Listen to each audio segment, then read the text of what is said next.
nchi nzuri, hakuna matata, hakuna matata. Kenya yapendeza, hakuna matata, hakuna matata. matata. Karibu Kenya, Hakuna matata, hakuna matata. matata. Haya, sema jambo, Jambo bwana, habari gani? Nzuri sana. wageni wetu Wageni mwakaribishwa, wapi Kenya yetu, hakuna matata.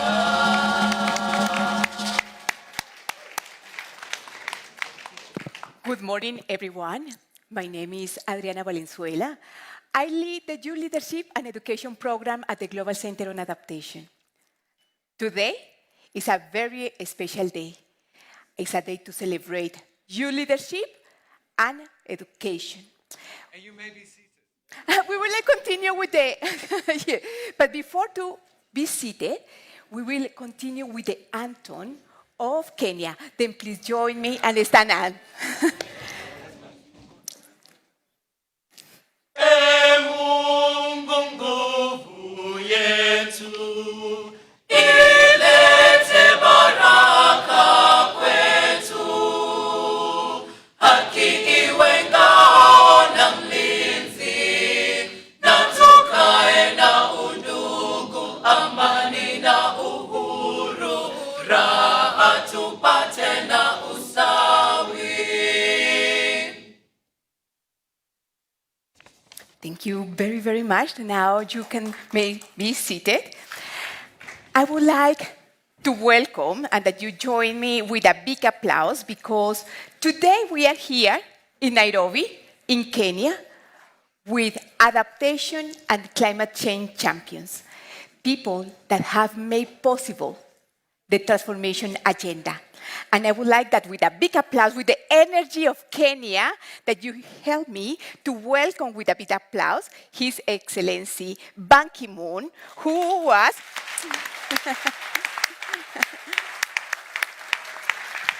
the 8th Secretary General and also Secretary General. You were the champion for education, youth empowerment, and women empowerment. Thank you for being here with us. A big applause for him. Also, His Excellency Macky Sall, thank you, sir, to be with us. He is the former president of Senegal. We have also one of the women champions because adaptation also have really an important role when women lead this agenda. Well, help me to welcome Her Excellency Gladys Wanga. She's the governor of Common Bay. Also, I would like to invite one of the climate champions that hosted the Africa Climate Summit, the first one, His Excellency Mohammed Ali, a special envoy for climate change. And also, I would like to welcome the person that make not only this event possible, but the youth leadership and education possible. I joined 5 years ago, and before I was working at the United Nations. But Professor Patrick Verkogen said, he said, we need to put young people at the center of the adaptation agenda. And from the beginning, he said, we will dedicate a youth program investing in young people. I want that you join me to welcome Professor Patrick Verkogen, the CEO and President of the Global Center on Adaptation, and he is also the Chancellor of the University of Nairobi. Thank you very much for your leadership and for making all of this possible. What do we have today? Today is a special day for many reasons. Not only because we are celebrating 5 years of the Youth Leadership and Education Program, but especially because we are here in Nairobi, in Kenya. Yesterday was launched the dual headquarters, and GCAA is investing in the adaptation solutions. I want to very briefly mention that we are talking about adaptation and leadership and share my story. 25 years ago, I came for first time to Kenya as part of the Youth Advisory Council of the United Nations Environmental Program. And since this moment, I was impressed. for people in Kenya, but also for the leadership, energy, and passion. And now I am 25 years back here in this country where young people are leading by example. Young people are taking action, are implementing agro-businesses, climate-resilient agriculture, training programs. And today we are here in this intergenerational dialogue to learn from each other, to cooperate. I want, as sometimes videos and images say that more than 1,000 words, I would like to invite you to watch the video. Please, just, do we have the video ready? This is the video showcasing a bit of what we have done in these years.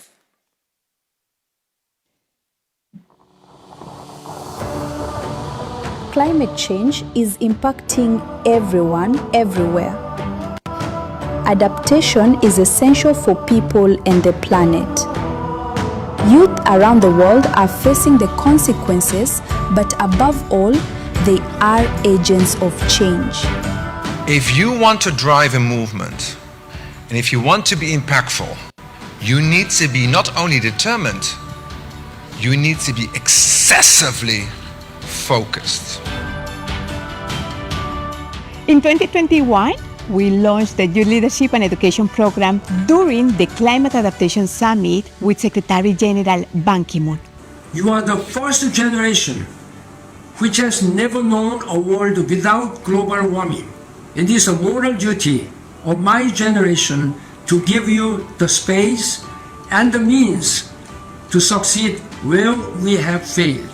We have a common objective. First, to build the youth adaptation movement. Second, to amplify the youth voices. And third, to showcase and accelerate the implementation of adaptation solutions. The Global Center on Adaptation has launched the Youth Adaptation Network, initiated the Youth Adaptation Action Day, developed toolkits, training programs, and established the Youth Adaptation Academy.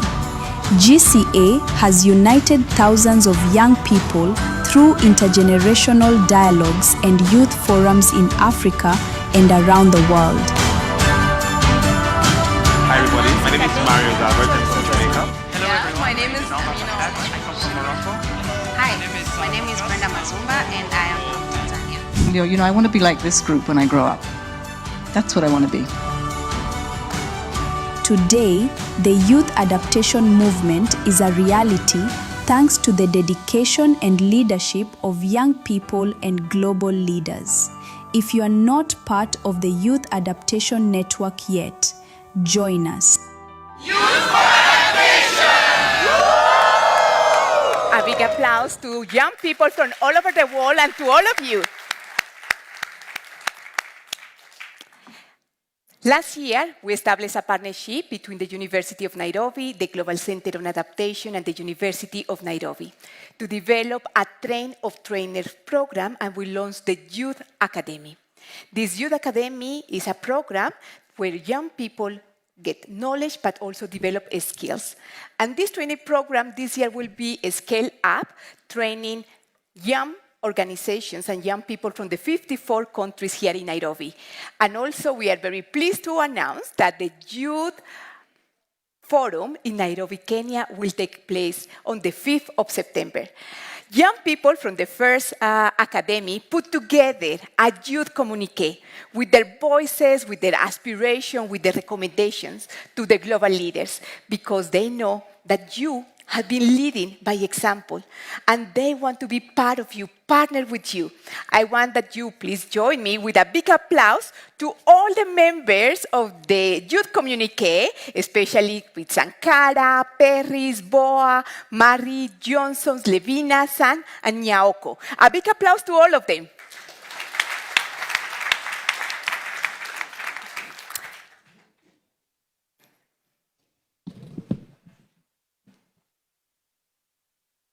Good morning, Excellencies.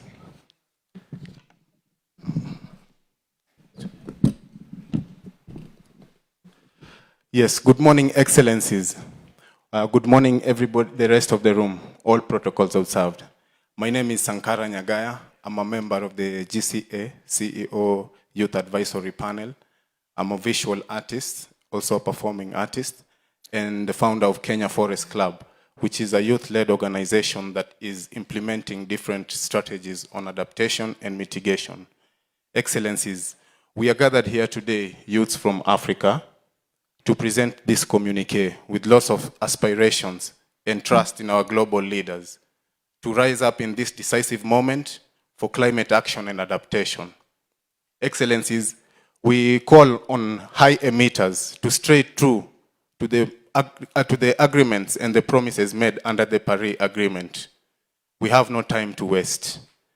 Excellencies, I'm flanked here by members and leaders of the Youth Adaptation Network that we are building with determination and lots of focus so that we can disseminate the right information that can help us attain sustainable adaptation.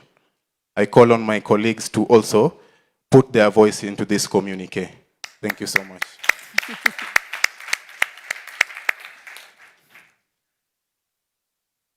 The year 2025 is crucial. Governments must make bold ambition through enhanced nationally determined contributions, the NDCs, and the National Adaptation Plans, the NAPs. These policies must recognize the resilience, the potential of the young people to be resilient leaders for the future. We emphasize that the global goal on adaptation is not optional. It is essential. It is essential for the survival, the adaptation, and the adaptation of the millions of people who are on the front lines of the climate crisis. We therefore have the following priority areas for a sustainable future. Excellencies, we are going to present 8-point plan that we wish that you may promote in order to promote youth-led adaptation. Number one, we want you to invest in we want you to invest in education and capacity building, where we want you to equip the young leaders with the knowledge, tools, and opportunities to lead climate adaptation and resilience at all levels. Number two, we want you to create green and resilient jobs. That includes in sustainable agriculture, agribusiness, and adaptation-focused entrepreneurship. Thank you. Excellencies, number 3, we request you to invest in nature-based solutions. This is by promoting and investing in solutions that work for nature, from restoring ecosystems to protecting water resources and enhancing biodiversity. We also call upon you to invest in indigenous knowledge through recognizing and integrating indigenous and traditional knowledge in climate policies, and also practices ensuring they guide community-led adaptation initiatives. Thank you.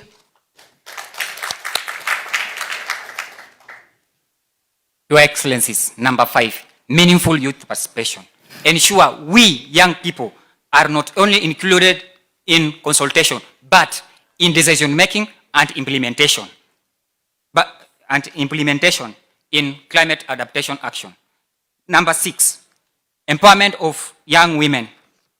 Ensure, support and amplify leadership of young women in climate action, ensuring gender-responsive policies and equal access to opportunities. Excellencies, number 7. Thank you. Thank you. So, dear Excellencies, number 7, increase finance for adaptation. Mobilize accessible, predictable, and youth-inclusive finance to support locally led and youth-led adaptation initiatives. Number 8, youth-led, locally led adaptation. Support and innovate youth-led adaptation solutions rooted in local knowledge, needs, and contexts.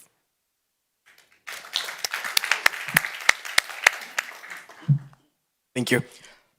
We proudly acknowledge the role of the Global Center on Adaptation in strengthening youth-led adaptations across Africa.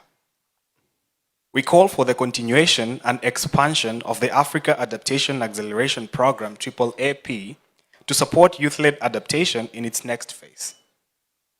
We call for meaningful support and resources for vulnerable countries and communities to adapt and thrive in the face of worsening climate impacts. Thank you.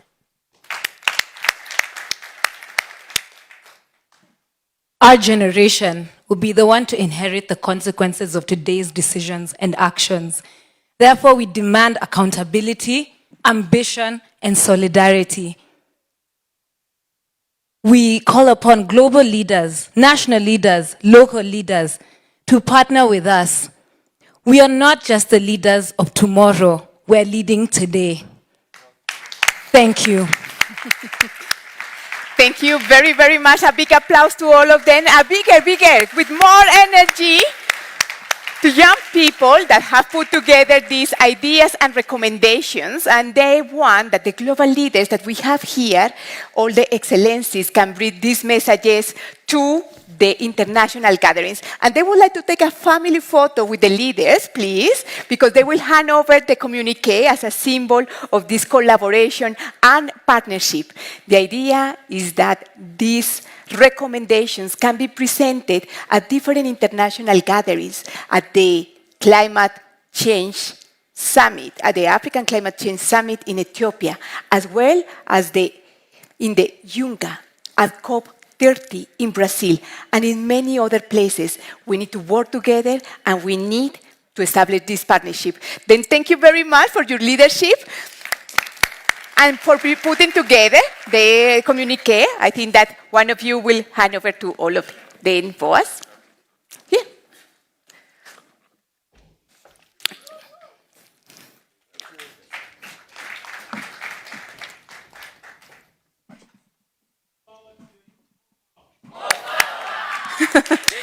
Excellent, exactly. We need power to empower everyone to be part of the solution. And you have done an excellent work putting together these ideas and recommendations.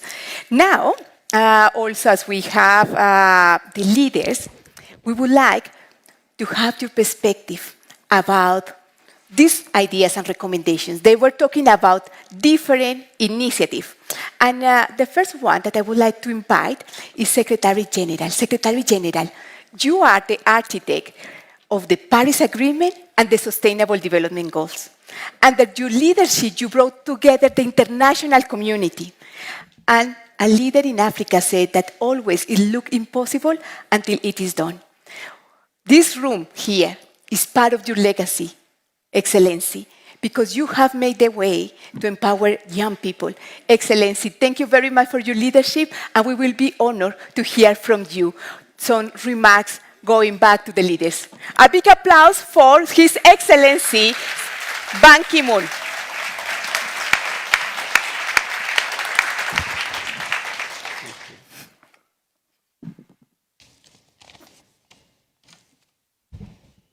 Thank you. Dear young leaders, and I'd like to really thank for Dr. Fair Cohen, who has organized this very important occasion. And also, I'm honored to be together with His Excellency President Macky Sall, who is a chairman of this GCA, and many other leaders like Governor Gladys Wanga, and His Excellency Mohammed Ali, and all special guests sitting on the podium. Dear young leaders, ladies and gentlemen, esteemed delegates, I am very much pleased to join you for this intergenerational dialogue and see so many vibrant, commitment youth here today. We have just listened to 8 representatives of young people. Even though their statement was very brief, you have touched virtually all the areas which our generation, like president, prime ministers, ministers, and governors, and business leaders should listen to very attentively. Because this world will be governed by yourself. Even though we may be here on this stage, we may just soon fade away. That's what I think. I was the Secretary General of the United Nations for 10 years. I'm no longer. I'm a private citizen. This is what is happening. Now the world will be yours. That is why it is also very important, crucially important, that the world where you will be living, you will be governing, should be sustainable and climate friendly. We are attacked by our nature here and there, here and there. In any way, young people in Kenya are not waiting on the sidelines. This makes me very happy, very relieved, because you are here to raise your voice. I've been speaking to many young people traveling around the world. I think this world is yours. Raise your voices, challenge your leaders, president, prime ministers, ministers, governors, business leaders. Tell them very clearly, look, Mr. President or Governor, this is the world where I will be here. In that regard, I am very honored, very pleased to be amongst you. And in fact, it would have been much better that we listen from you rather than you listen from me, from us. This is something upside down, but in any way, this was organized by Dr. Fairkui, and so if anything goes wrong, he's responsible in any way. Ladies and gentlemen, I am very proud to address the opening of the Youth Academy on Climate Adaptation and Leadership last year. Today, I'm even more, prouder and happier to see its graduates here, especially youth from informal settlements, where daily climate change realities are most severe. I have been traveling around the world, any corner of the world. You name any place, I'm sure that I was there. 4 times, 5 times in Arctic and Antarctica, and many other places in Africa. Lake Chad, I was there. And many small island developing states in South Pacific and around the world in any way, where climate change is approaching much, much faster than one may think. You may feel when it comes, but it's not coming with advance notice. It just comes and attacks us. That is why we must be prepared all the time, 24 hours. Dear young leaders, the world today faces twin crises: climate change and the lack of accessible quality education. These challenges are deeply connected. Here in Kenya, we see not only the devastating impact of climate change, like the recent floods that submerged 62 primary schools, but also power of whole of society responses. In informal settlement, youth lead the way, working with universities, local governments to co-create adaptation strategies rooted in their lived experience. You are building the future from the ground up. Education is at the heart of climate adaptation. It strengthens communities, empowers critical thinking, and prepares young people. In fact, when the world leaders adopted Sustainable Development Goals with 17 goals, and I'm proud that I was able to mobilize all government, political, business, and civil society leaders get on the same place at the United Nations and adopted these Sustainable Development Goals. But Sustainable Development Goals, if you look very carefully, are not ambitious enough, commensurate to what is now happening to us. For example, let us look at education. Education means that once a child is born, she or he, young children, should be able to get minimum middle school education. Middle school. We are not talking about college education. Because of lack of resources, because of our facilities, but I think we should level up our ambition. That why not university or minimum high school education? But whenever I was traveling to many African countries, I was feeling strange because there were many school-aged children were running and playing on the streets without going to school. So that's motivated me to raise this issue. And we agreed in any way on Sustainable Development Goals. You youth should not only survive the climate crisis, but also you are entitled to get highest level of education. That's what you can challenge your governments and the United Nations. This is why I approached the Global Center on Adaptation's Global Hub on locally led adaptation and the Youth Academy on Adaptation and Leadership. I lend my full encouragement to continue equipping youth with practical resilience skills. Last year, 165 young people, 100 from informal settlements, were trained through the academy.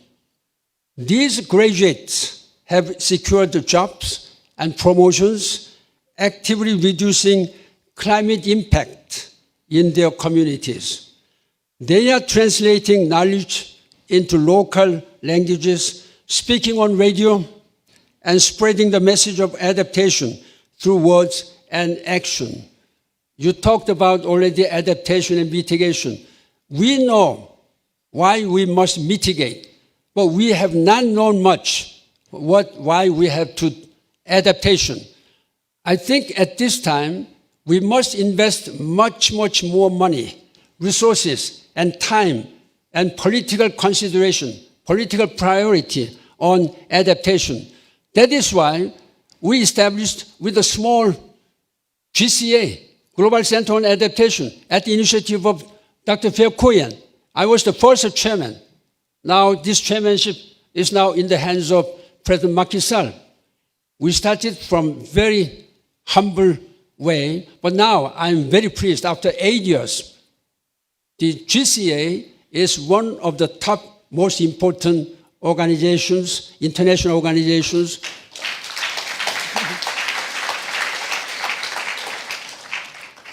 Now, to the youth here today, I have read your communique. I'm deeply moved by your visions.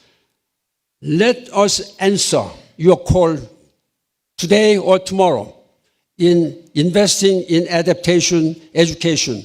We need all young people everywhere to be empowered as agents of change. I'm asking you, you just don't wait, sit and wait. Our teachers, professors, our parents, our governors, president may do, but you have to raise your voice. We have no time to waste. Climate justice demands that those at greatest risk have the greatest say. You are the one who has greatest say. I've been speaking out to many young people, challenge your leaders. Tell them that this is the world where myself, my generation, my succeeding generations will have to live. Then answer comes automatically, naturally.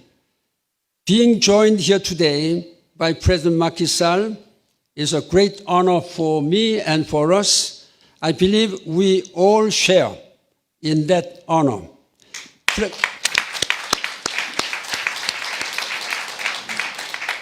President Macky Sall, among your many accomplishments, you have also championed climate adaptation like no other African leaders. Thank you, Mr. President, for this vital contribution, and I count on your continued leadership. I also want to specifically highlight the lifelong contribution of my dear colleague and friend, Professor Patrick Verkoyen, who is sitting with us. I can honestly say that in all my travels, in all my engagements with the global leaders and business leaders, scholars, in every office I have ever held, I have never come across any individual with this strong drive, passion, not only passion, combined with compassion and level of excellence. This is a very rare person whom we have to really care so that he can lead by example for your succeeding generations' better future. So why don't you applaud him?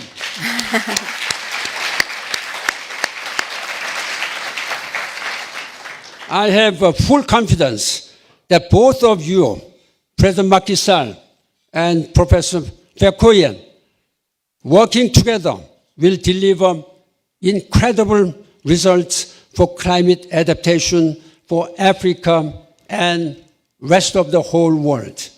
Also, I know that Professor Verkoyen is the best set of hands that could be in place at the University of Nairobi, the premier tertiary institution of this nation.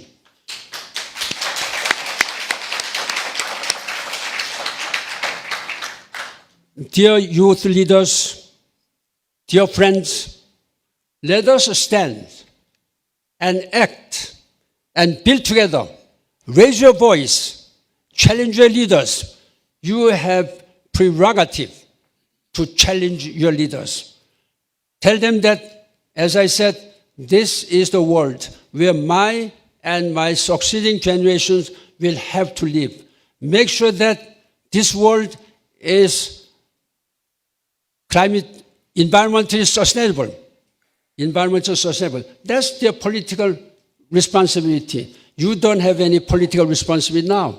I don't have either. I was having political responsibility. I will continue my best effort, and let us work together to realize a better future for all. That is what you are here today. I wish you all the best.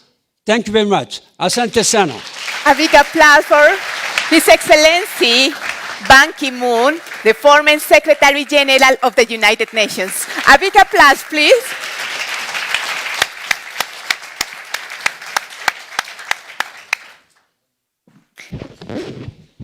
His Excellency, we are all part of your legacy. Thank you very much for your leadership. And we are in this intergenerational dialogue, and I want to welcome another leader, an African leader. He is His Excellency Macky Sall, the fourth president of Senegal. Excellency, you have played several roles, not only in Africa, but also around the world. And we are completely honored that you are also part, learning from the philosophy of Africa in the family of GCA. It is an honor to have you here. Please join with a big applause to His Excellency Macky Sall.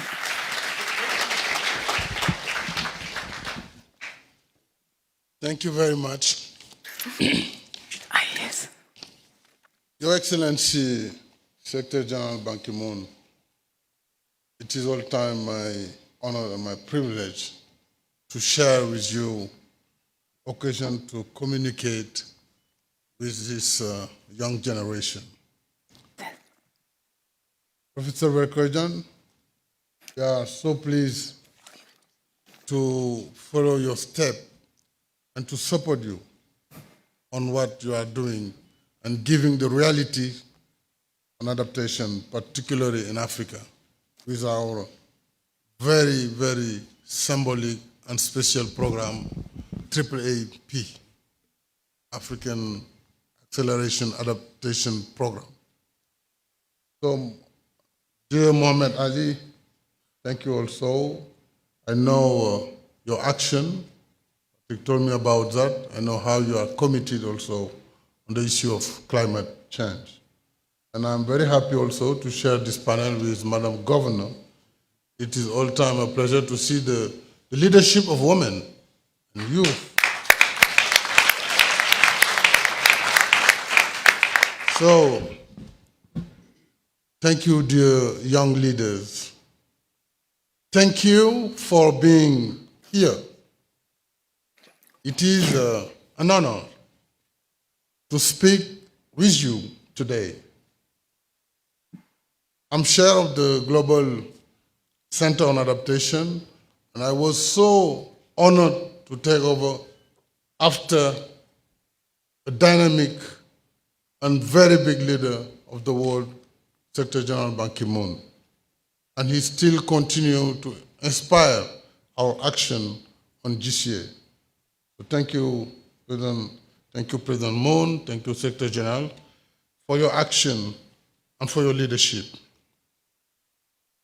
I'm also committed to building a climate resilient Africa.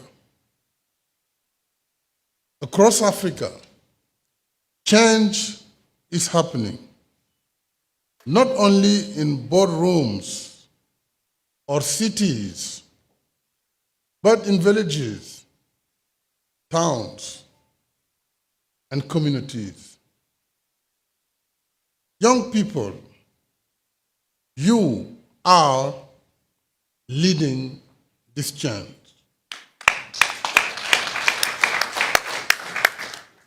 You know your land. You know what you need.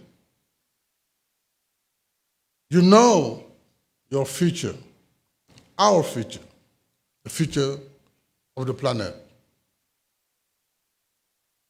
When I look at Africa's youth, I feel hope. You are already working as young entrepreneurs, farmers, engineers, and climate leaders. Your ideas in this communique with the 8-point, the plan with 8 points, we will certainly at GCA walk around and share this plan with the leaders in the next AU Summit on Climate during the General Assembly in September in New York and during the COP30 in Belém, Brazil.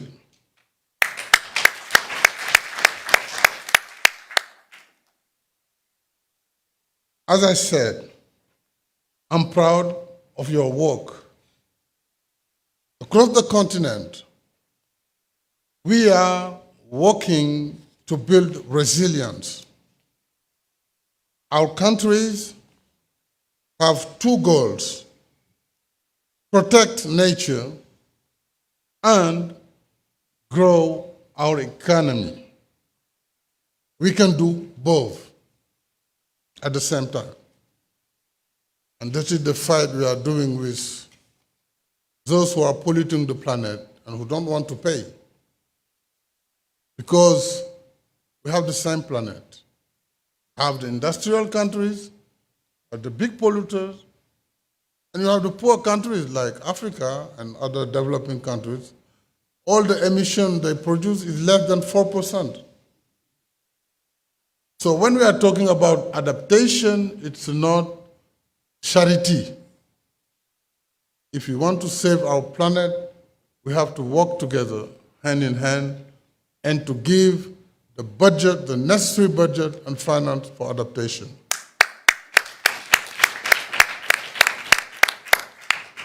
Through the Africa Adaptation Acceleration Program, we help shape $1 billion in resilience development finance in Kenya only. This money is making a real difference. It helps with farming, roads, technology, and small businesses. We have supported over 60,000 young people and women. This shows one truth. When we support youth, Africa does more than survive. It grows stronger. Something powerful is happening in Africa. Young people, you here, all the young people in Africa, you are not waiting. You are already building, creating, and leading. That's why, as Secretary General asked you, change your leaders, but change also the world. Your ideas, your actions are shaping Africa's future. Your future is full of climate strengths and new ideas. So, dear young leaders, let me conclude. My message today is simple. Africa's future is in your hands. Young people from places like Homa Bay, here in Kenya, and across the continent are writing that future. Your future, our future today. You are not just tomorrow's leaders.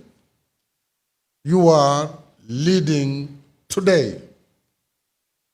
Let's work together into a strong, fair future made in Africa by Africans for Africans.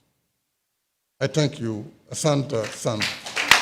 A big applause, please join me with a big applause for His Excellency Macky Sall, the former president of Senegal. And as he said, it is a time for transformation. We need to work together, and we are driving this agenda together. Now, I have the honor to welcome Her Excellency Gladys Wanga. A big applause for her. Thank you, Madam, to be with us and to be a champion for adaptation. Welcome. Thank you. Thank you very much. Your Excellency Ban Ki-moon, it's a true honor of a lifetime to share this panel together. Your Excellency Macky Sall, Professor Patrick Vachoin, a great champion, and we are proud to be associated with GCA in Homa Bay, His Excellency Mohammed, and this room full of vibrant young people. More power to the youth, more power. More power to the youth, more power. More power. It's a true honor to be here to speak with these young people, but also to share the story of GCA and Homa Bay. The work that GCA is doing as far as local adaptation is concerned, not just in the cities, Your Excellency Macky Sall, as you said, not just in the cities, not just in the boardrooms, but in down in the villages. And we're very, very happy that as Homa Bay we have this opportunity to work with GCA to drive local adaptation that has young people at the center. And I think our rooms should look more like this when we have discussions on adaptation, because these are the people, as you said correctly in your communique, the decisions we're making today don't affect us much as they will affect the young people sitting in this room. And I think His Excellency Ban Ki-moon has told you to stand up and speak and take this opportunity seriously. And I heard in the video Professor Patrick saying it will take relentless and ruthless and laser focus, because the obstacles are many. But if you give up on the first, then you will not move to the second. So you have to have that ruthless and relentless focus and laser focus. Where are we going? And we must get to where we are going. So I think you are very, very fortunate as young people of this country and of Africa to have had the very, very wise words that have been spoken to you, and you should take them extremely seriously. So I'm honored to address this very, very esteemed audience, and as we deliberate on intergenerational equity and inclusive strategies to accelerate climate adaptation. This conversation could not be timelier as our country and county confronts the intertwined challenges of climate change and youth unemployment. Homa Bay is recognized as the Lake County, and we host 80% of Kenya's Lake Victoria. Kenya has 6% of Lake Victoria, and 80% of that is in Homa Bay. Homa Bay has been adversely impacted by the catastrophic consequences of climate change. The rise of the lake water levels has resulted in loss of human life and destruction of property and infrastructure, as evidenced by the recent events in a place called Sindo, where we lost 4 lives and over 1,000 homes and a lot of property.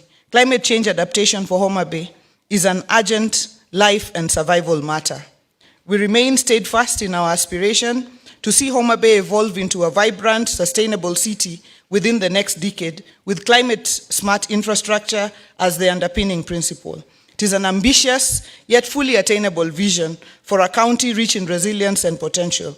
Indeed, our name is the County of Endless Potential. To realize this vision, we must engage in deliberate climate-smart development planning that addresses today's climate risks while safeguarding the lives and livelihoods of generations to come.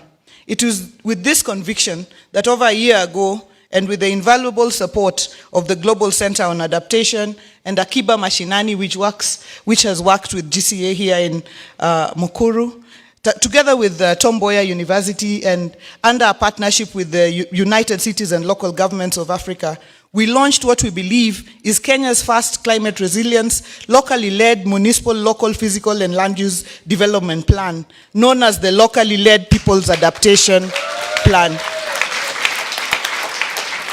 What makes this process truly groundbreaking is that it put the poorest and most vulnerable communities, including the youth and women, at the center, beginning with informal settlements of Makongeni, Shauri Yako, and Sofia. We did not speak for the people. We worked with them to define their vision of a climate-resilient future.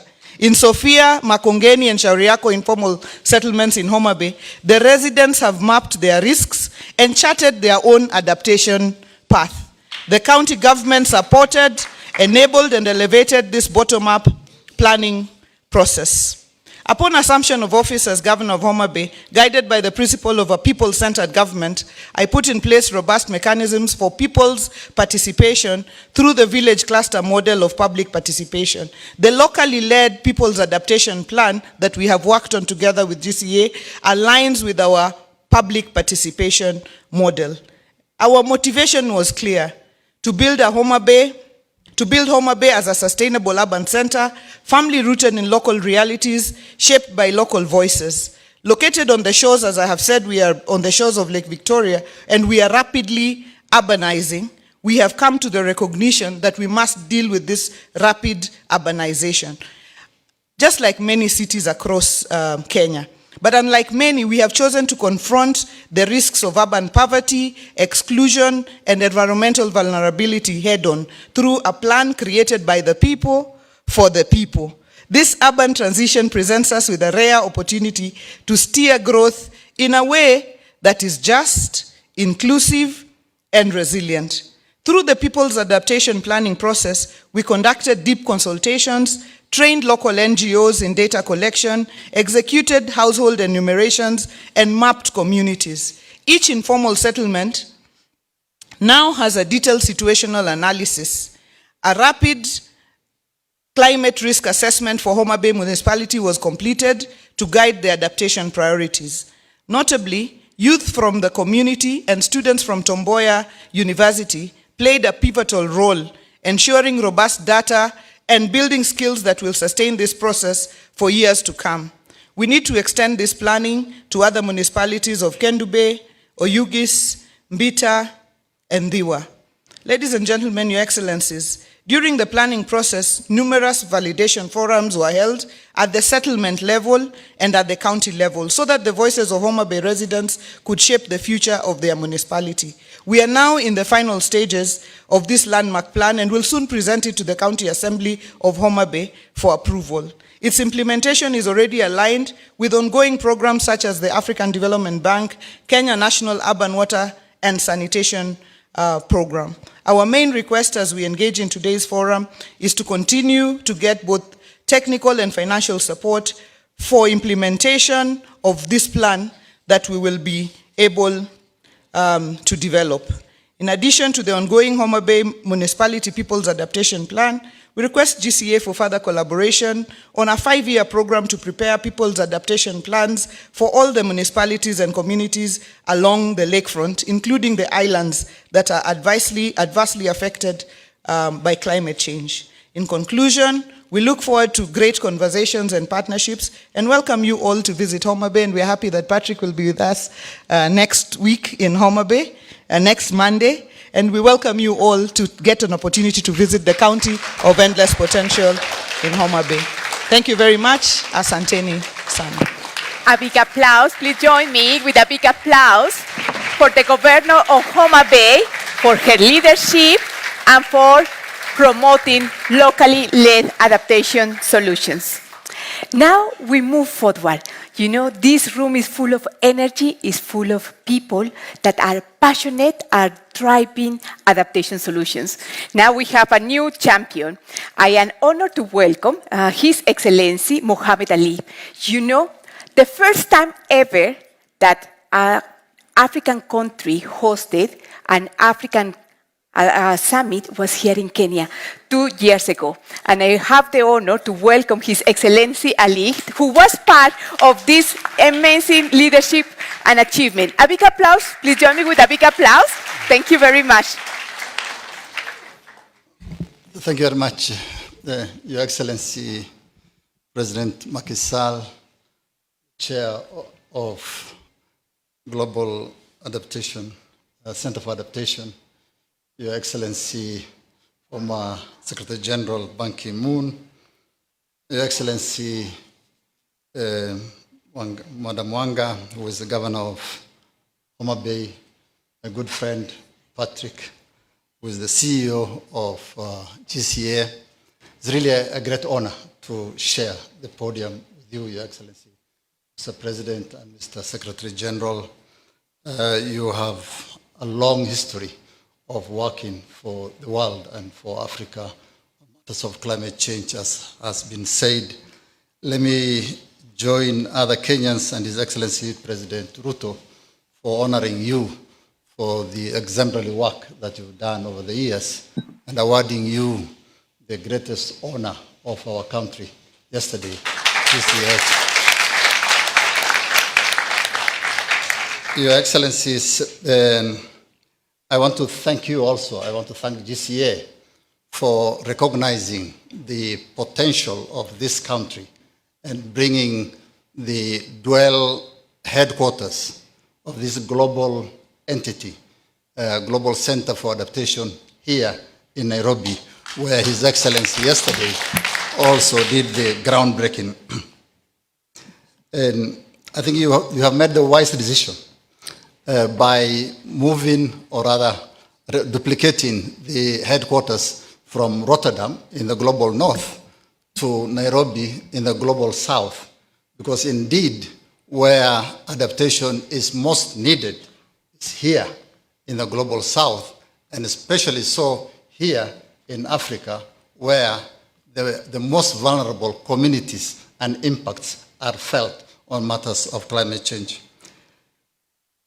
We've listened to the young people, and really it's a great honor also to see a number of old friends. I recognize the Vice Chancellor of Nairobi University, Her Excellency, thank you very much for coming. It's a great. I also recognize my former minister here and many other friends and colleagues who we have worked together, and many young faces and many young people.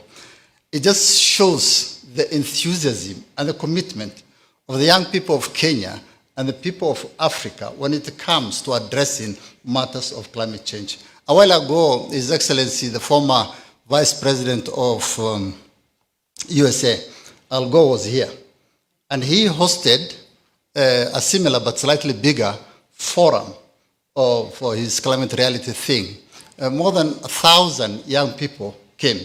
Whenever issues of climate change are discussed in Kenya and in Africa, the people who come and who are making a difference are young people of Africa.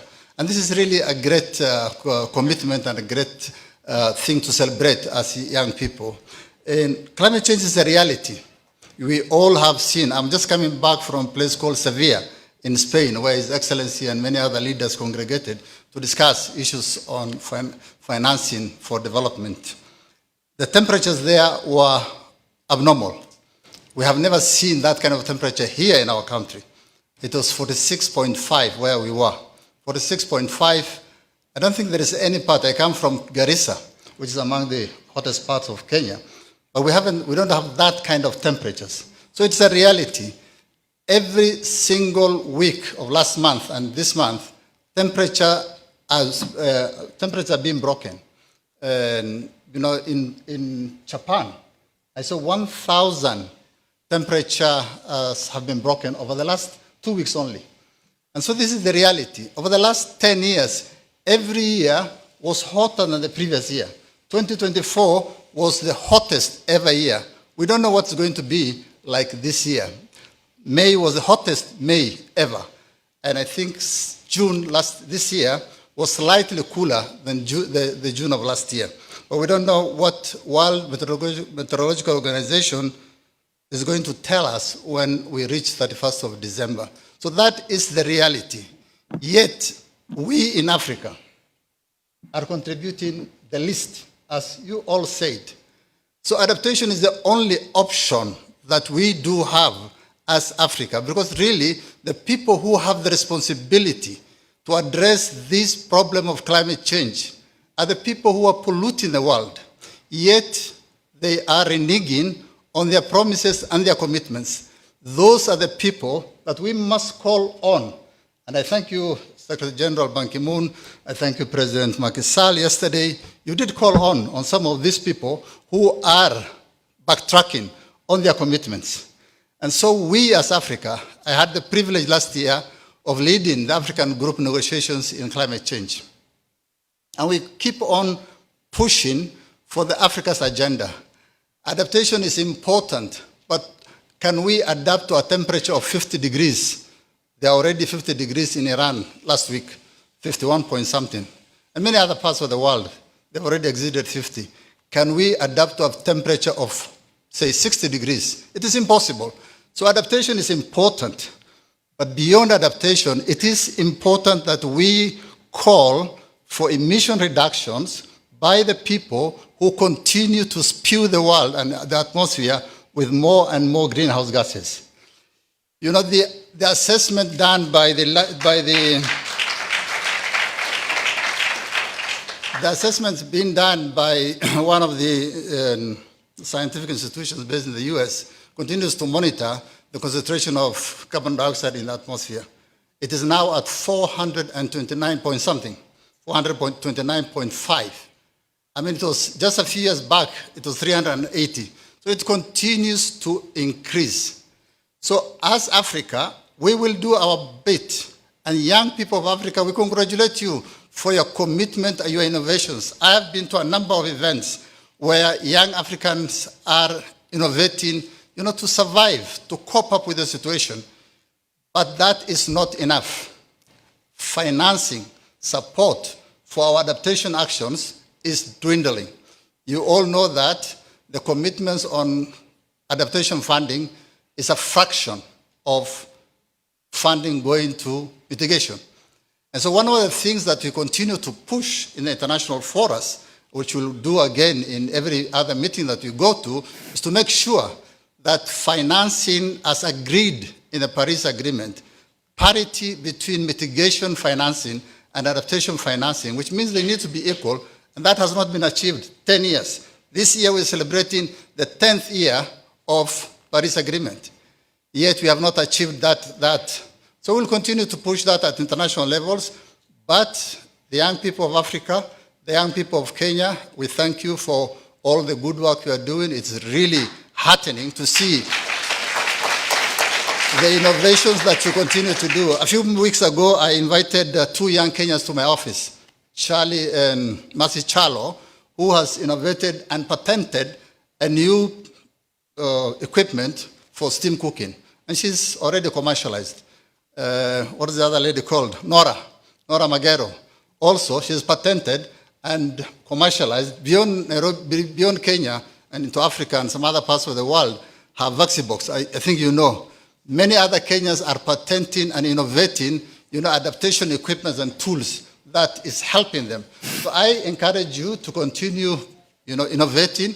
We will support you, His Excellency President William Ruto, as the chair of the Committee of Heads of State and Government on Matters Climate Change, will continue to champion on behalf of Kenya and on behalf of Africa. And we will support him as Kenyans and his staff to push this agenda of climate change. So once again, thank you very much, and looking forward to working with all of you. But let me again thank you, Your Excellencies, for choosing Kenya as the seat of GCA, and we look forward to making GCA work even harder. And may I thank you also for recognizing me yesterday as a champion, a distinguished champion of one of the main programs of GCA, which is the Africa Accelerated Adaptation Program. Thank you, President Salih Macky Sall, and I thank you, Mr. Patrick, for that. We will champion AAP, and we will champion adaptation and mitigation and climate action for Africa and for Kenya. Asanteni sana. Asante sana, please join me with a big applause for His Excellency Ali Mohammed. Adaptation is about the most vulnerable people suffering the consequences. And this agenda requires a long-term vision, partnerships, intergenerational dialogue, but especially people that are ready to take the challenge and that don't give up. And many of you in your daily life knows this situation. And I want to welcome now one person that I have also the honor to work in the day-to-day life. And many people said things are impossible. And what I have learned in GCA is that nothing is impossible. Because when we are working day and night and exhausted and we think we will not make it, I have learned from His Excellency, also Professor Patrick Verkogen, that everything can be done, and we will do it, because we can, we must, and we will be. Welcome, please, His Excellency Professor Patrick Verkogen, the CEO and President of the Global Center on Adaptation and the Chancellor of the University of Nairobi. Thank you, Adriana, for these very kind words. Obviously, she's paid by GCA to say these things. But Adriana, more seriously, you're doing a fantastic job. It is you who is driving this whole momentum. Thank you for that. Mr. Secretary General, you spoke very kindly and generously about me, also yesterday. But we're on Trenove today. And let me also say a few words about you, sir, if you allow me. We have worked for many, many years together. And the central message for the youth here today and outside is there is no other global leader like yourself, sir. And why do I say that? Leadership is obviously about influencing others, hence power. But leadership is also about moral integrity. And it is very, very rare that these two dimensions come together in one person. And quite frankly, sir, you are the one who has inspired me the most in life, because you have that combination of being and in very plain terms, an extremely good man fighting at your age, sir, every single day on this cause. It's extremely rare, and I want to thank you for that. That was the good part. Now the second part, this is also a good part for me, because yesterday, when you received the highest national honor of this nation, you indicated, sir, you're now also Kenyan. And that comes with a social contract. Because you're honorary chair, and you may think you're off the books now, and technically you are, but we really count on you, Mr. Secretary General, in the coming years to really keep leading this cause. So thank you so much, Secretary General. President Macky Sall, sir, Chatham House. I know there are students here, development studies. And I assume when you're a young African leader, you study not just Kenya, you study the continent. You study stories of failure, but you also study stories of success. Mr. President, you were 12 years the president of Senegal. For those who understand the transformation of Senegal, this is unprecedented. And Mr. President, we also worked very closely together. It is you, sir, who drove that transformation together with the people of Senegal. I thank you for that, Mr. President. And also, my second point for you, Mr. President, what is not known normally outside sort of the intrinsic dynamic of diplomacy, when you were chair of the African Union, it was you personally, who created the seat for Africa in the G20. It was you, Mr. President, because of your choice. I was in your office where you said the Africa Adaptation Acceleration Program is the largest program in the world. Will be Africa's program. But it's very easy to say, but if a program is not funded, so you took the bold step. It has never, think about it, it has never happened in global diplomacy, where you as chair of the African Union, with your fellow leaders, you said, I'm not waiting. I'm coming myself to the global north, which you did during the Africa Adaptation Summit, which you chaired, Secretary General, to claim your stake of Africa. This is unprecedented, and this is the aspiration you provide for the continent. And I'm deeply grateful for your role as chair of the Global Center on Adaptation. Ali Mohammed, we are friends for many years. I suspect we are both getting old, including myself. And I know, like you, on Monday, I was locked into the hotel because of, let's call it like this, frustration. Right? Frustration.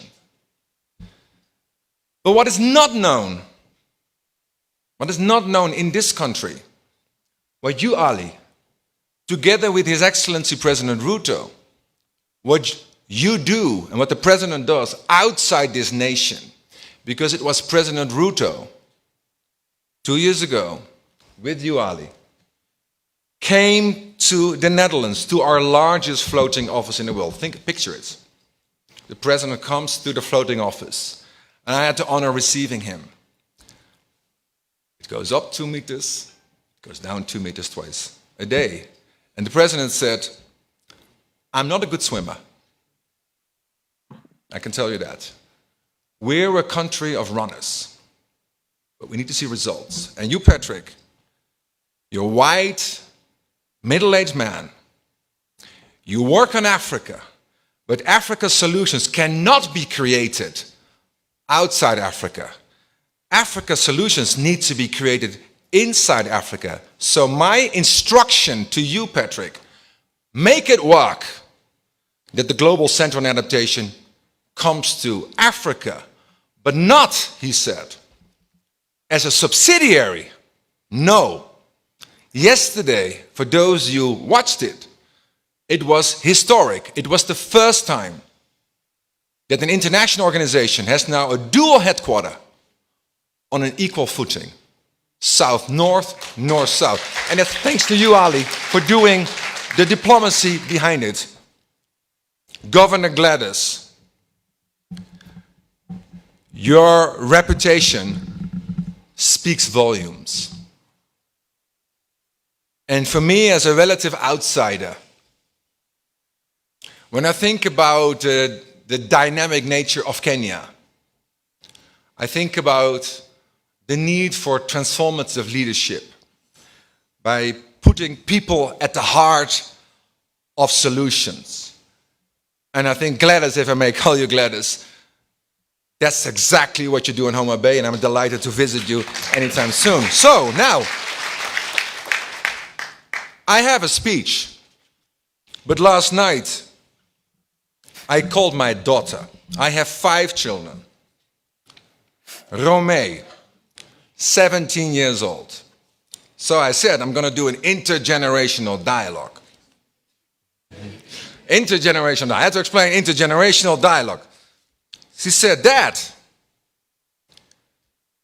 you might be a professor.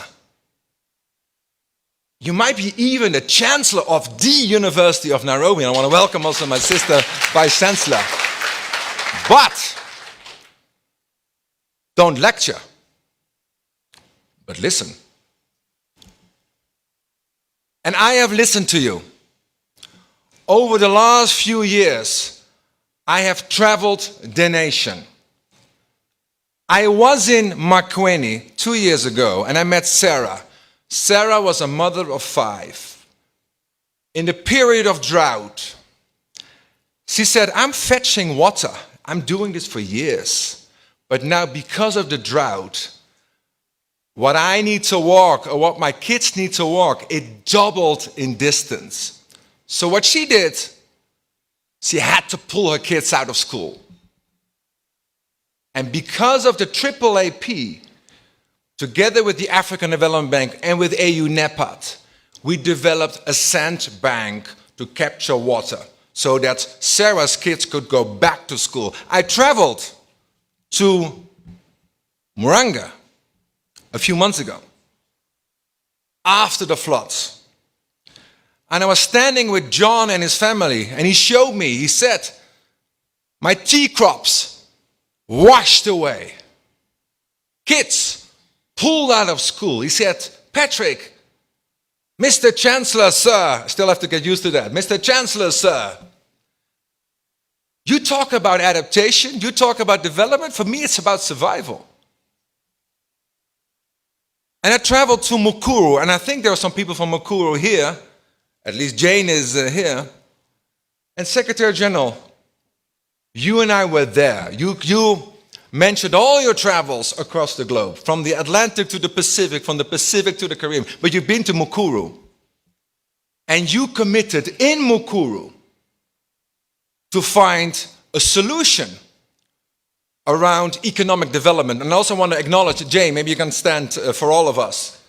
Because Jane, you came, and I'm sure you will speak about it later today, with concrete solutions for the people of Mukuru. Now,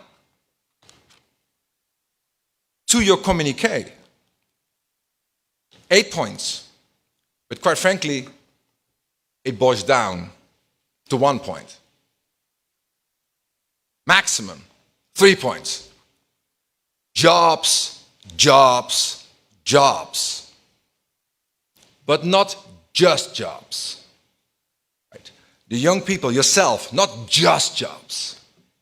Well-paid jobs. Jobs in the 21st century. And that's precisely why, together with Vice Chancellor Hutchinson, I accepted this role as Chancellor, unpaid, to create this connection between education on the one hand and job creation on the other hand. And let me give you one example. We have a fantastic young student at the University of Nairobi, Brian. And Brian came to me and he said, listen, Mr. Chancellor, sir, I have a small AI app, prototype. What does it do? It helps teachers in the rural areas to grade quickly with this app. But this is just an app. This is a prototype. Bill Gates started in the garage. Brian started in the slums.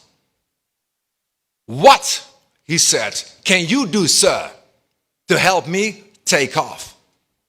That's precisely why the University of Nairobi launched last year the Big five bold initiatives, one of which, Vice Chancellor Hutchinson, indeed, is the Innovation Park, which we launched, so that young entrepreneurs, such as Brian, will meet up with venture capitalists because you are ready for the takeoff. And Secretary General, indeed, Brian, and indeed, Secretary General, you and I met with Yvonne in Cameroon. She came to one of the climate summits. She's from Cameroon. And she had an extraordinary story for me. She said, I'm a waste picker. My mother, a waste picker. Her mother, a waste picker. I'm 18. I have 2 children. But I have a dream. I have a dream. If I would have one drone, and when the rains are coming in the city where she lives, she said, I would let my drone off, fly over the city, see where the waste blockages are, get my waste pickers to unblock so the water can flow, there's no flooding. She said, there's a business. This is a business. Through the support of GCA, Yvonne has now 10 drones, 200 people working for her, back at school. So it's about jobs, it's about resilient jobs. Another point, speaking very frankly, I am from the other side, from the global north. Yes, I'm Chancellor here, but intrinsically, I'm from the global north. And in the Netherlands, we hosted the NATO summit 2 weeks ago. I'm sure you saw that, right? All these tweets flying around. And at the NATO summit, the rich countries, the pact, agreed to 5% of GDP for security, for NATO. But students of diplomacy will read the fine print. It's 5%, but within that, 3.5% hardcore security, but 1.5% for security-related expenditures. And it is my strong view that 1.5% security-related expenditures, part of it should be invested in Africa. Because think about it. If you live in the Netherlands, and our cabinet just fell, you think you have political challenges here, come to the Netherlands. You think you have political challenges here, go to the United States. What's the number 1, 2, and 3 agenda item in the West? Migration. Africa is, from the global North perspective, the forgotten continent. Why are you so important? As SG said, to raise your voice, to increase the temperature, but at the same time, Governor, indeed, come with very concrete solutions. So your communique is extremely important. It's extremely important. And President Macky Sall committed to bring this communique from the Africa Climate Summit to the General Assembly to COP30. And if I can take the liberty, Mr. President, to add an asterisk to that commitment, it would be even better that you self-select one of you to come with us to New York, to Brazil, to speak on behalf of the African voices. I thank you very much for your commitment. And my daughter, Romee, 5 children, number 3. She's coming. All my kids, I forced. If you want to become a global citizen, if you think about problem solving, you can't do this from the Netherlands. You have to come to Africa. Why? This is Africa's century. I thank you very much. Asante sana. Thank you very, very much to Professor Patrick Verkooyen, the President and the CEO of the Global Center on Adaptation, and as well the Chancellor of the University of Nairobi. It's time for Africa. It's time for transformation. And I am delighted also to welcome my colleague. I see a question. We will have immediately after the next session that we'll have some... Please, yeah, comment. Yeah, come forward. No, take the mic. Thank you. Thank you very much. My name is Joe Abala. I'm an agribusiness entrepreneur. I'm a former student at Strathmore University, Development Studies and Philosophy. I'm a social activist and I'm an agribusiness entrepreneur. I want to do a 3-minute short commentary about today and about what our lovely panelists have talked about today.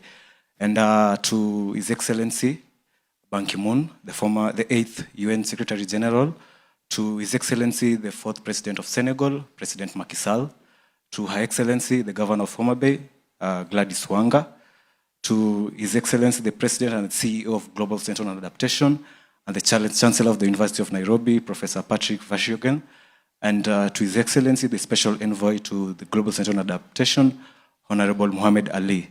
And ladies and gentlemen, good afternoon. Afternoon. I'll be very brief, and I want to start with your remark, Professor Verkooyen, that you said, we Kenyans think that we have political problems, but we've not seen the Netherlands, we've not seen the United States. I found that statement very hurting to me as a very young Kenyan, because you even said on Monday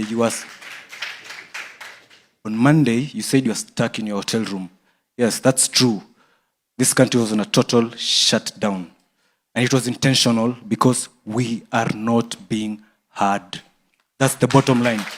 We are not being heard. You know, we talk about giving the youths a voice. Youths to be heard. I want to categorically say the youths, we have a voice and it is very firm. The only problem is you are not listening to us. That's the only problem. You are not listening to us. Your Excellency Ban Ki-moon, I want to tell you that the governor sitting here, the governor of Homa Bay, one of the people come from Homa Bay. He's dead right now. I'm sorry to say that. May his soul continue resting in peace. His name is Albert Ojwang. Albert Ojwang was killed in police custody. The only thing our lovely governor did was to issue a statement only. That's the only thing she did. As I finish, I want to say this. I'm finishing, Your Excellency, yes. Professor Verkooyen, I'm finishing. Because, you know, we are saying that we want the youth to have a voice, but I'm about to be silenced, you know. So anyway, as I finish, I want to say that I want to comment on enabling environment for youth adaptation. For youth adaptation to be there, we need to have an enabling environment. We need to have structures, we need to have policies, we need to have mechanisms that will ensure this youth for adaptation that you're talking about is actually taking place. And it's not only on papers. With that short remarks, I have a lot to say, but with those short remarks and for the respect of the event, allow me to sit down. Thank you so much. Very well spoken indeed.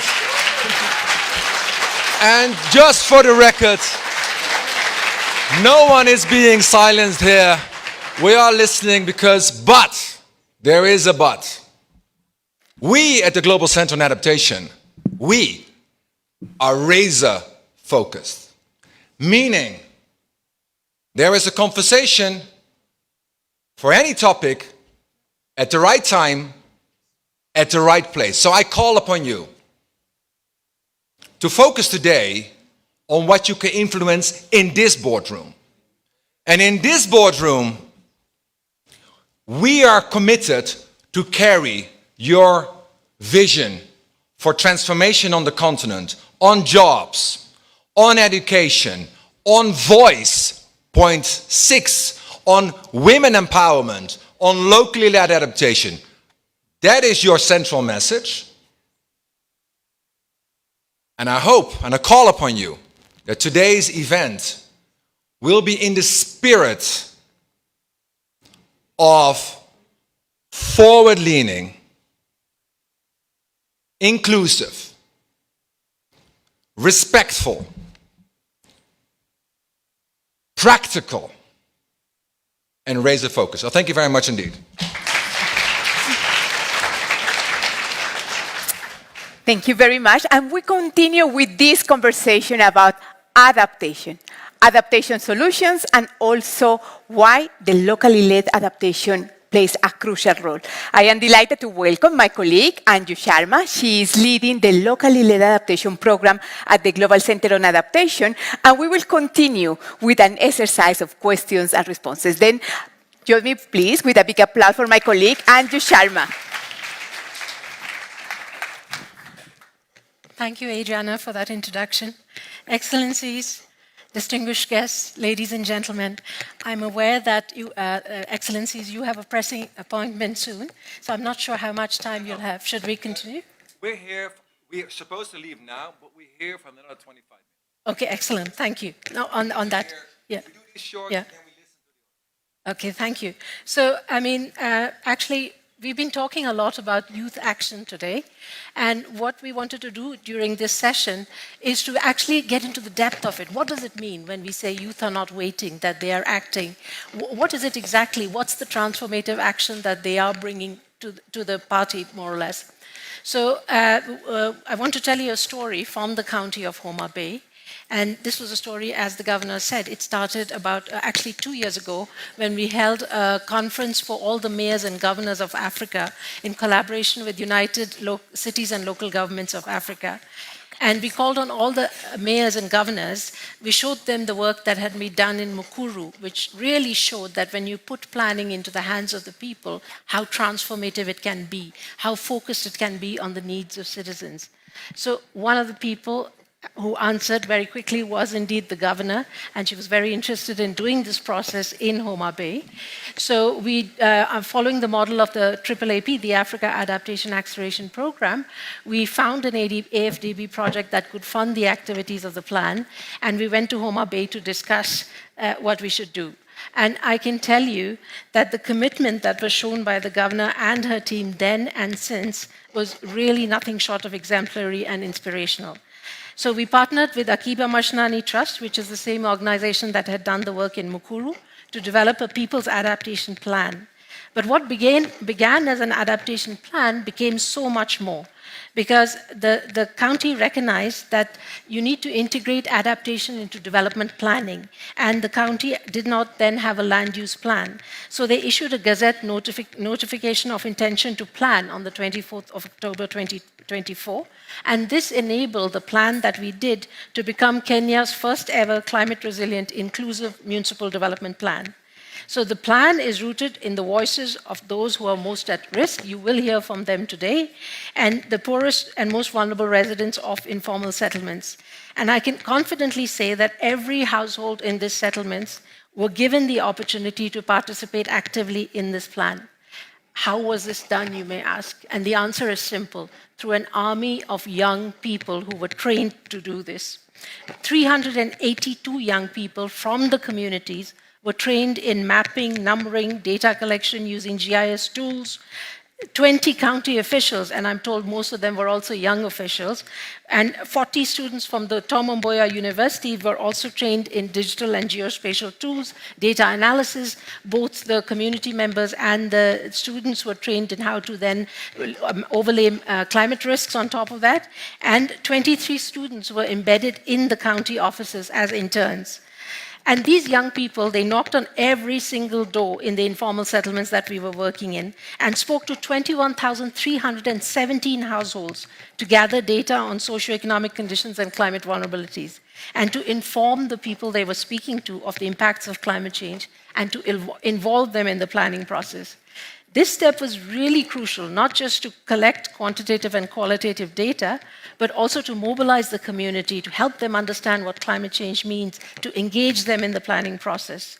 The importance of this kind of household enumeration, as we call it, in climate-resilient urban planning just cannot be understated. It serves not just as a foundation for evidence-based decision-making, the identification and inclusion of the most vulnerable households, and of targeted policy interventions, targeted funding to where it is the most needed, which are the households that are most in need. So they were identified through this process, and it helps to identify at-risk populations, houses where there are women-headed households or informal workers whose livelihoods are at risk. And so the benefits and the impact of the strong foundation, they're really huge and difficult to fully capture in the time that we have. But what is clear is that this community-led, government-supported initiative is a model for true climate justice. It was during, as it was mentioned earlier, it was during His Excellency Ban Ki-moon's time at the UN that the Sustainable Development Goals were adopted and born. And at the core of those goals was the principle of leave no one behind. The effort in Homa Bay brings that principle to life. It shows that when data is democratized and used by the people, for the people, adaptation that prioritizes the needs of the poorest and most vulnerable becomes real. Your Excellency Ali Mohammed, as the world continues to grapple with how to define and to measure a global goal on adaptation, Kenya is showing the way. The answer lies not in unwieldy national level or global level data, but in really reliable household level local data built from the ground up through a strong equal partnership between communities and their governments and used by both to hold each other to account. So I'm going to wrap up there and invite, actually we have two speakers from the community. I'm going to open it up. Okay, all right. Adaptation, principle number one, you adapt, you adjust to what the dynamic in the room is. What I clearly hear also from the previous speaker, you need to speak. We heard you because you spoke already through the paper, 8 points, right? That's one. Now we need to open it up, right? Razor focused, 8 points, adaptation and jobs. So what I want to now suggest to adjust the program. And who want to speak? Please, come forward. Please. But it's very important, this young lady. It has to be a question, right? Statements we know because we've seen your 8 points. That's your statement. So please, a question. And we pick up a couple of questions and then we answer. Thank you very much. My name is Dolphin Magero. I also come from Homa Bay County, but I work for Ministry of Education. Because you're talking about, I work for Council for Nomadic Education in Kenya, and Nora Magero is my sister, indeed. And I want to ask a question, because you're talking about intergenerational dialogue. How are you planning to engage children, for example, below the age of 18? Because we've had discussions about when you talk about intergeneration, it's all about youth, that is 18 to 35. What about the children from the ages of, 4 to 18? And how can you support that? Because there are schools that are, of course, extremely vulnerable, especially in the ASAL counties. Thank you. We take a couple of questions. We have 8 people lined up. We close the list here also, mindful of time. We take them all. Please, short, name, question. My name is Augustine Onsare, a diploma graduate in petroleum geoscience and an ardent supporter of climate resilience and adaptation. My question is, I've seen what you've done with your foundation on giving students opportunities to do their MBAs, postgraduate, and PhDs. Do you have maybe opportunity for students who are doing from diploma to undergraduate, if And if there is, how can a person like me, get an opportunity to do my first undergraduate? Good point. We take it. Yeah. Thank you. Okay, morning. Morning. My name is Elton Butichi, a former student leader from the Premier University of Nairobi.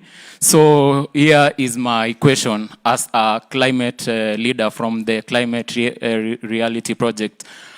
Maybe most of the Kenyans and the youth, they think that this climate change issue, it's only an issue to maybe the UN. So this is my suggestion and also a question. We want climate and maybe the environment conservation to be a compulsory unit to the maybe to all the higher learning institutions, so that these people from the word go, they can they can get to know that climate is an issue. Yeah, thank you. Fantastic point. Your name? Thank you for this opportunity. My name is Ndambuki Orans, a development studies student at Mount Kenya University. My question will narrow it to the special envoy for climate change, His Excellent Mohamed Ali. For the global center adaptation, which strategies the government of Kenya has taken to employ or to adopt the climate center adaptation to bring the change, especially to the local communities, in the climate change issue in Kenya? Which are policies that the Kenya government put? Please, a question. The policies the government of Kenya put to combat the climate change problems in Kenya. The last question is, do we have from the National Council of Climate Change, what maybe after the Africa Climate Summit, which are how far we have gone to the climate change adaptation? Thank you. Good point. Please. The Excellencies and all the protocol observed. Good afternoon. You know, it's very sweet to talk after professors.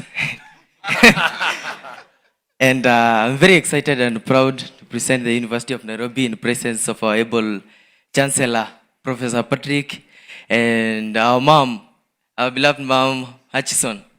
And now, because she's here, I would like, because mine is about, I've learned about many things here, and maybe I have something that I'll be taking home today. And so I would wish to request for some very little bit time. I share something with you. And yeah. Go. What do you want to share? Yeah, okay. My name is Joseph Ndisha, a proud youth, Masai, a student leader from the University of Nairobi. And I stand not just as a proud student of literature who believes in power of stories to shape our futures, but a son of the savannah too. I stand before you with deep humility, clothed in the rich heritage of the Maasai community, a voice of people rooted in resilience, culture, and harmony with nature, as a voice of hopeful generation, ready to learn and grow and build. This high-level integrated dialogue is more than a meeting. It's a bridge between wisdom and innovation, between tradition and technology, between yesterday's experience and tomorrow's ambition. We are gathered here not to compete, but to connect and collaborate. Not to question authority, but to honor it, while also inviting it to walk with us into the new age. There exists sometimes a silence gap between generations, a gap of mistrust, misunderstanding, and missed opportunities. But I believe dialogue like today's is the torch that lights that gap. When leaders speak, let the youth listen. And when the youth speak, the leaders lean in for our stories, for in our stories lies our shared future.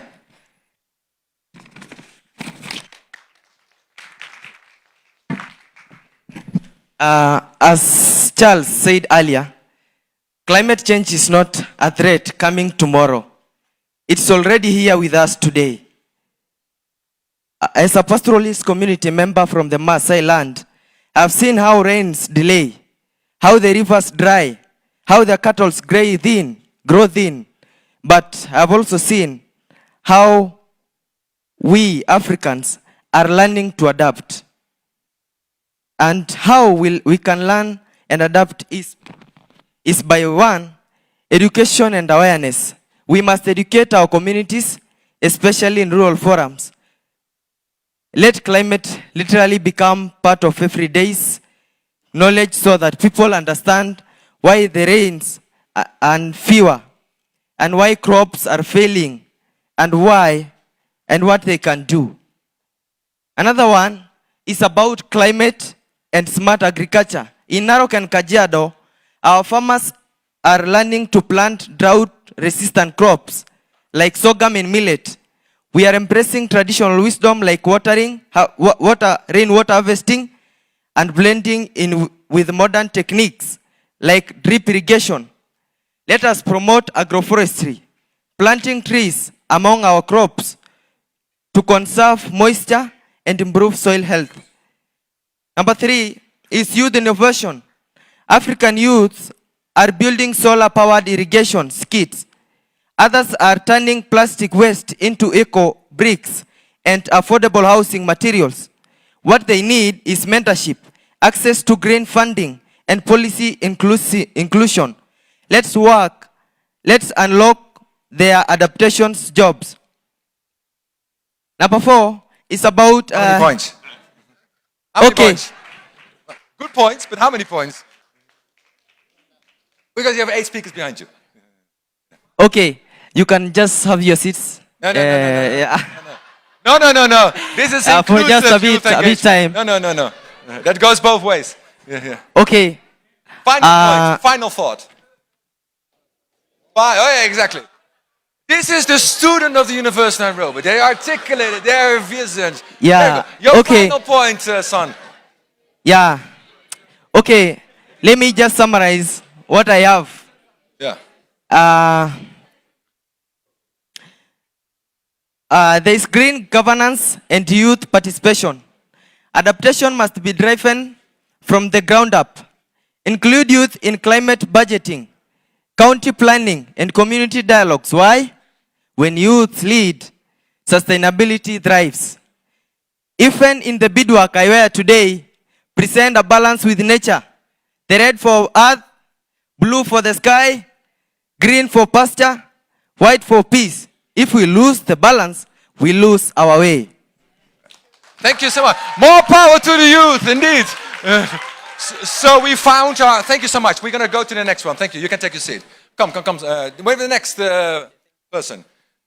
Again, we have... If you want to have an answer, right? If there are questions and comments. If you want to have a response, there is a reality out here.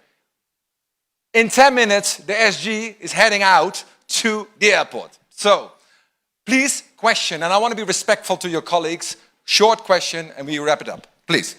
Yes, Excellencies and all protocols are observed. My name is James Aningo from the University of Nairobi. I can see Mom is also here. And my question goes directly to Professor Patrick. How can GCA help address systemic challenges the youth face? Now, as we said, it's intergenerational dialogue. When we are trying to find these opportunities to travel abroad, we find more of challenges like visa denials and lack of access to funding to attend these sessions. How is GCA going to handle this? And secondly... No, just one. Please. All right. Thank you. One point, good point. I come back to it, please. Okay. Good. To all the protocol observes, good afternoon. Okay, my name is Fabian Adienge. I'm from the great county of Homa Bay, the county of greatest potential. Yeah, that's my mom. You people call her High Excellency, but I call her my mom, my mother. She's our mother. And she's ever right. Yeah. Yeah. So my question is, I just have one question. I have to be brief because as we are people of actions, not words. Yeah. Okay. Amen. My question is, okay, how will you ensure that youth-led adaptation solutions receive direct access to climate finance, not just through intermediaries, but through trust-based funding models? Thank you. Thank you for that point. And we capture them all. Yes. Excellencies and all the guests present, good afternoon.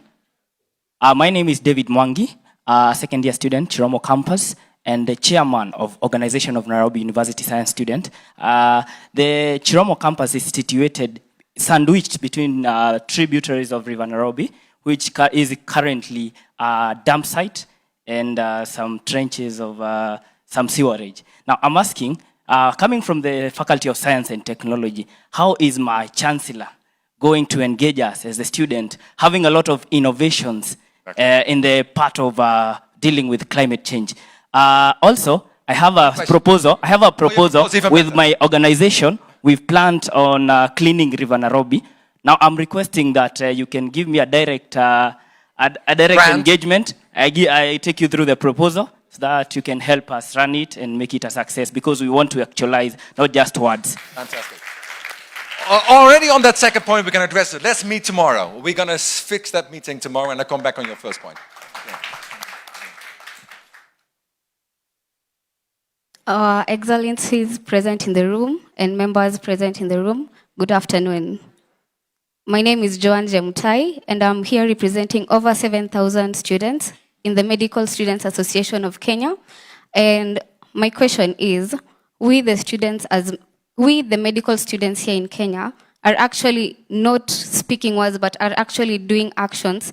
And with this, we have an initiative that will take place in September at Mombasa that will be a conference bringing together students from over 25 African countries.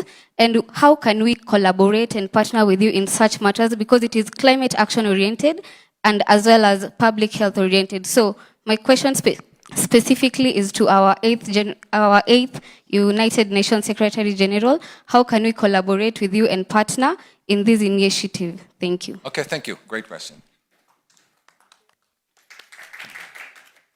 Like life, the clock is ticking. So that we all know where we are. Question, and then we're going to wrap it up. Literally 7 minutes, please. Okay, it's John Nyongesa, born leader. Actually, what David said, I'm the organizing secretary of the organization. So actually, if it's talking, we'll meet tomorrow. Thank you. Absolutely. Count on it.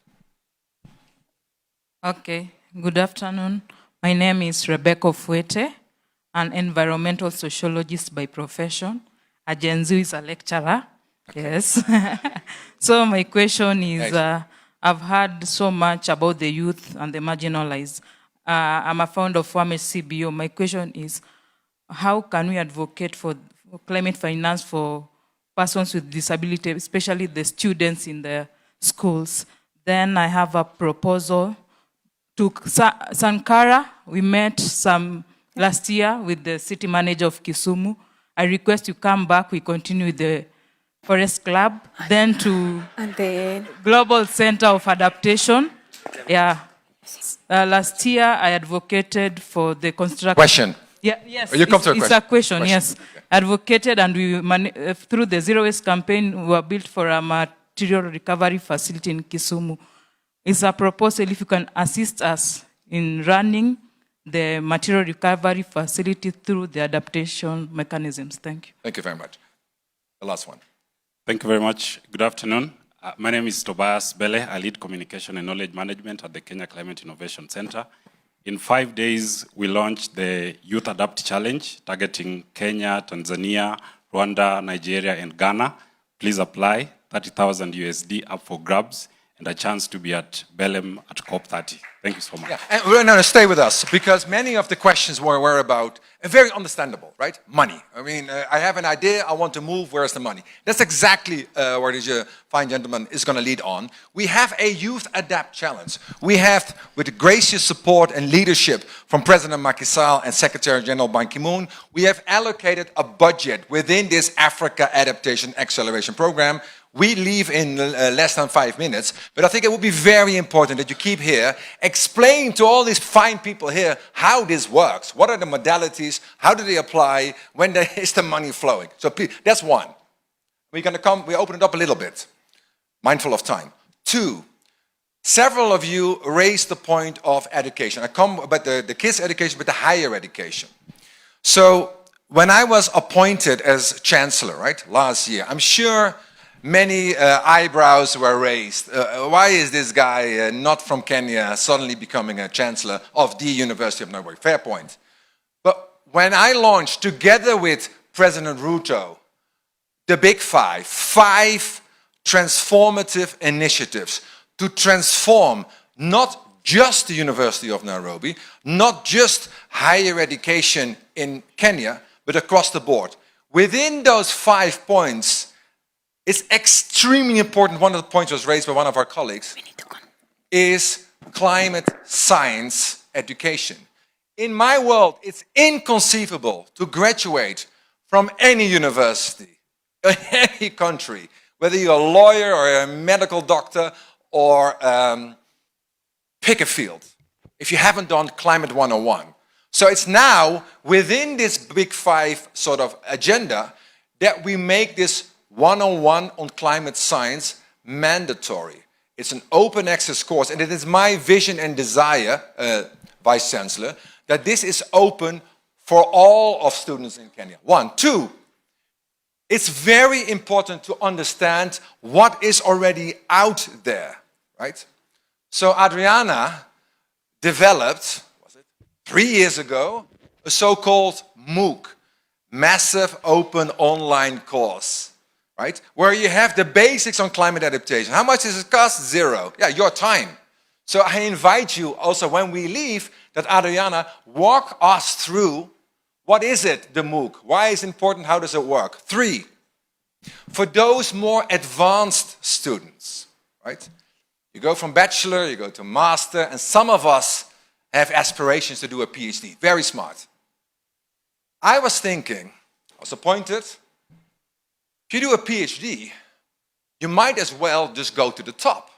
Right? University of Nairobi, great institution, nothing wrong with it. A little bit of governance challenges, which we appreciate. Not really, but... So I created the first ever dual PhD program. On what? Climate adaptation. Between Kenya and the Netherlands. As we speak now, there are 2 students fully funded in the Netherlands from Kenya doing a dual PhD. This program is open, it's running for business, we're looking for applicants. So there's also opportunities out there, which I think we all need to be aware of, because I really also sympathize. If you're a student, and my last point is basically to the first point, to go full circle, if you allow me. Also to wrap it up. Have we addressed all the questions? No. Is the team still here? Yes. They can pick it up from there. But let me wrap it up. Please stand next to me. Let me wrap it up. The point you made is very well heard. When I launched the Big Five, and I'm going to say something very personal now. I travel the continent. I come to Kenya. And I'm going to, after you, I'm going to give you the floor, Tristan. I travel Kenya. What do I know about Makueni? What do I know about Mukuru? I go, I visit, I get the red carpet treatment, we have nice speeches, and we go. But I'm not completely naive. And this is now also, what's your name again? Joe. This is a point for you, Joe. What I really appreciate from you, that you take the floor and come with your statement head on. But I think it's, again, my point to you, Joe, is it's important to realize what is out there. So, on the Big Five, one point, of course, is about leadership. Credible leadership. It's a blah blah story, but I'm from the Harvard Kennedy School, right? The leadership school worldwide. And if you go to Harvard, all these students think, oh, we're from Harvard, we're the best, this and the other. I now know, Vice Chancellor, that the University of Nairobi students, like other students in this country, are on par what's happening at Harvard. I know that. So what we have decided is to set up a leadership institute as a new partnership between the University of Nairobi and Harvard.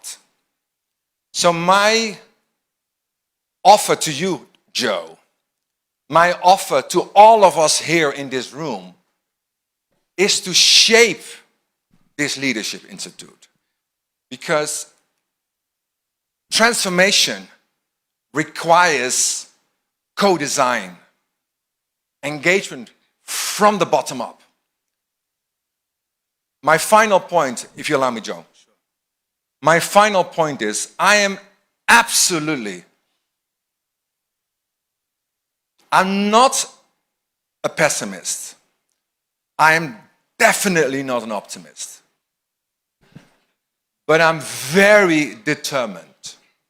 And what I call upon all of us here, and you, Joe, is to use this determination and put it into something very concrete. Be it a Leadership Institute, be it a Climate Science 101 course, be it about projects being developed, being discussed tomorrow in meetings, but at the same time, we need to be aspirational, at the same time, practical. So, on behalf of President Macky Sall, on behalf of Secretary General Ban Ki-moon, on behalf of Governor Gladys, on behalf of His Excellency Ali Mohammed, I want to close the meeting, this part of the meeting, but I want to put you forward, Tristan. Tristan is not my son. Could have been my son, very similar. It's the first time you're in Africa. And I also want you now, and I told you yesterday, don't come with a polished speech. Don't come with something which sounds great. But you now have your first flavor after a short while here in Kenya. It would be good to just hear your very short 30-second reflection, and then we close it out. Best? Yeah. Okay, so it feels a bit weird to finish off as a Dutch person in a Kenyan youth meeting, but I think this is a chance for me to tell you how much I admire you all and appreciate you all. In Kenya, I've seen that the Kenyan people have 3 very distinct qualities, which are your drive, your determination, and finally, your unity. And that gives me faith, and that gives me faith in that we, as a young generation in this world, can stand together, united, north and south, to battle climate change. And also, I'm convinced that you, the African youth, will be the leaders of Africa in the future, will make sure that Africa is not only a partner in the battle against global climate change, but a leader. Thank you very much. Thank you so much. But just also to be very clear, Joe and colleagues, we're going to wrap it up, we're going to wrap it up, we're going to wrap it up. No, I'm going to wrap it up. Sorry. With all respect, I'm going to wrap it up now. Africa, it's very simple to say, Joe, this is Africa century, right? It sounds fantastic. But if you live in Mukuru, it may feel a little bit different, right? And if your voice is not being heard, you may feel, well, leadership, inclusive leadership, that sounds great, but it has to be actualized. This meeting today brings an end, Secretary General, to your visit to Kenya. And it was you, sir. You insisted on this meeting. Did it fit in your schedule? It did not. But you insisted that we would have this conversation. Joe, friends, others, obviously, this cannot be a one-off. This cannot be a one-off. We all, including myself, we're being tested and validated on what we deliver. So we will have a youth academy, Joe. Adriana will explain all of that, how that works, where we invite you to join, to continue the conversation. I will be part of it. And for those who wanted to meet with me, we have concrete ideas or proposals, please go to Adriana to set it up for tomorrow. Not next week, not next month, tomorrow. With that, I humbly request Secretary General, President Macky Sall, Ali Mohammed, Governor Gladys, to join me in departing. And I want to thank you so much. This was very profound. It is not the end, it is a journey, and I count on all of us. Thank you very much indeed. Please, it is a time to celebrate. Thank you to the leaders that have been with us, and we are in the time for Africa. Thank you, His Excellency Professor Patrick Verkoyen and His Excellency Mohammed